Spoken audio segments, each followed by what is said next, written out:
nous allons apprendre à effectuer une démonstration par récurrence. Mais avant d'effectuer la démonstration qui nous est demandée ici, nous allons en comprendre le principe. Car un raisonnement par récurrence est un raisonnement très particulier qui demande une grande rigueur au niveau de la rédaction, et c'est un raisonnement qui se fait sur les entiers naturels. Alors pour comprendre, on va s'en référer à une situation concrète. Admettons qu'on souhaite prouver qu'on est capable de franchir cet escalier qui comprend un nombre de marches infini. Eh bien, pour effectuer cette démonstration, elle va se faire en deux étapes. La première étape s'appelle l'initialisation et elle va consister à prouver qu'on est tout simplement capable de monter sur la première marche de notre escalier.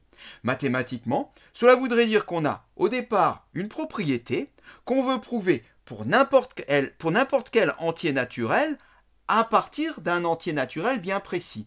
Si cet entier c'est 2, cela voudrait dire qu'on veut prouver notre propriété pour tout entier naturel supérieur ou égal à 2. L'initialisation va donc consister à prouver que notre propriété est vraie au départ pour n égale à 2. Alors en général, cette partie-là de la démonstration est assez facile, mais il faut la faire, elle est indispensable et en plus, elle induit parfois le principe de la démonstration pour ce qui va suivre qui s'appelle l'hérédité. Alors l'hérédité c'est quoi? Eh bien l'hérédité, si on en revient de nouveau à notre escalier, cela voudrait dire que si on choisit arbitrairement une marche d'escalier, eh bien on est capable de monter sur la marche suivante. Et ceci à n'importe quel niveau qu'on aurait choisi. Mathématiquement, eh bien on va admettre que notre propriété, elle est vraie à un rang n arbitrairement fixé.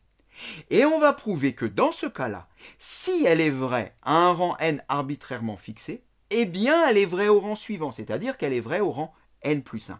Donc, on va avoir une nouvelle hypothèse dans notre exercice, c'est le fait que la propriété est vraie au rang n. Et tout le travail va consister à démontrer qu'elle est vraie au rang suivant, c'est-à-dire au rang n plus 1. Si on a ça, si on a à la fois l'initialisation et l'hérédité, le principe de récurrence va nous dire et va nous permettre de conclure qu'elle est vraie pour n'importe quel entier naturel à partir du premier rang qui, je le rappelle, donc dépend du contexte de l'exercice. Alors, venons-en à notre problème. On voudrait prouver la formule suivante, qui est vraie donc pour tout entier naturel appartenant à n étoiles, c'est-à-dire pour tout entier naturel non nul. Et qui nous dit que 1 sur 1 fois 2, plus 1 sur 2 fois 3, plus, etc., jusqu'à 1 sur n fois n plus 1 est égal à tout simplement n sur n plus 1. On va effectuer donc cette démonstration par récurrence et comme on l'a présenté juste avant, on va commencer par ce qui s'appelle l'initialisation. Alors voilà notre propriété, on va l'appeler Pn et on voudrait donc prouver que Pn est vrai pour tout entier naturel supérieur ou égal à 1. L'initialisation donc va consister à vérifier que ceci est vrai pour n égale à 1.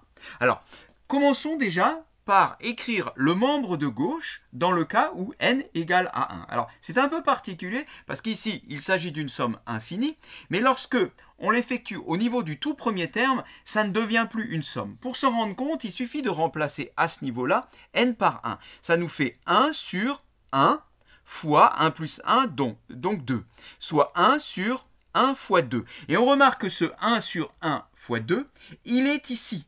Ce qui veut dire que cette somme, cette grande somme ici de n termes, en fait, dans le cas où n égale à 1, se réduit tout simplement au premier terme, 1 sur 1 fois 2. Donc le membre de gauche, dans le cas où n égale 1, est égal à 1 sur 1 multiplié par 2. Le membre de droite, alors le membre de droite, ça c'est beaucoup plus simple, n sur n plus 1. Dans le cas où n égale 1, ça fait 1 sur 1 plus 1, soit 1 sur 2. Eh bien, qu'est-ce qu'on constate? On constate qu'ici, on a 1 demi. Là, on a également 1 demi. Conclusion, eh bien, notre formule est bien vérifiée. Notre proposition Pn est bien vérifiée dans le cas où n égale 1. On va dire que P1, donc la propriété ici, la proposition au rang 1, P1 est vrai. Alors, on va s'attaquer maintenant à l'hérédité. Et comme on l'a annoncé dans la présentation, on va donc supposer que notre proposition est vraie pour un entier arbitrairement fixé. Alors, pour ne pas confondre avec l'entier n de l'énoncé, On va changer le nom de cet entier et on va l'appeler k. Et on va dire que notre proposition est vraie pour une valeur de k supérieure ou égale à 1 arbitrairement fixée. On suppose donc que pk est vrai pour un certain k appartenant à n étoiles, donc un entier supérieur ou égal à 1. Et on va démontrer que pk plus 1 est vrai. Voilà, alors avant d'effectuer cette démonstration, on va faire un peu de place. On va bien noter ce qu'on sait, c'est-à-dire le fait que pk est vrai. On va appeler ceci l'hypothèse de récurrence. Et on va également noter ce qu'on doit démontrer, c'est-à-dire que pk plus 1 est vrai, pour savoir où on veut aller. Voilà, alors avant d'attaquer la démonstration de l'hérédité, il est important de bien poser les choses. Déjà d'écrire ce qu'on sait. Ce qu'on sait, on l'a dit, c'est l'hypothèse de récurrence. On suppose que la proposition est vraie au rang k. C'est écrit ici. Exactement la même formulation que celle qu'on trouve dans l'énoncé, à la différence qu'à la place de n, ici, on a mis k.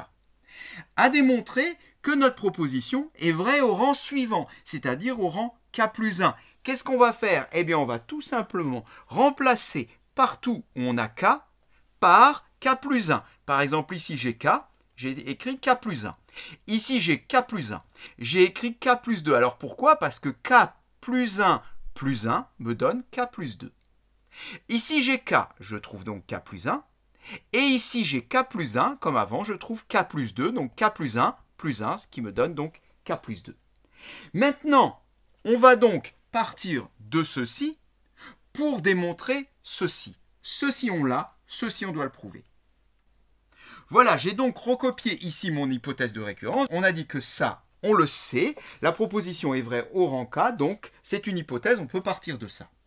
Quelle est la différence entre ceci et ce qu'on doit démontrer, puisqu'on doit arriver à ceci? Bien, si on regarde sur le membre de gauche, on voit qu'on a la même chose. 1 sur 1 fois 2 plus 1 sur 2 fois 3, etc. Ce qui change, c'est que ici, j'ai k plus 1 termes.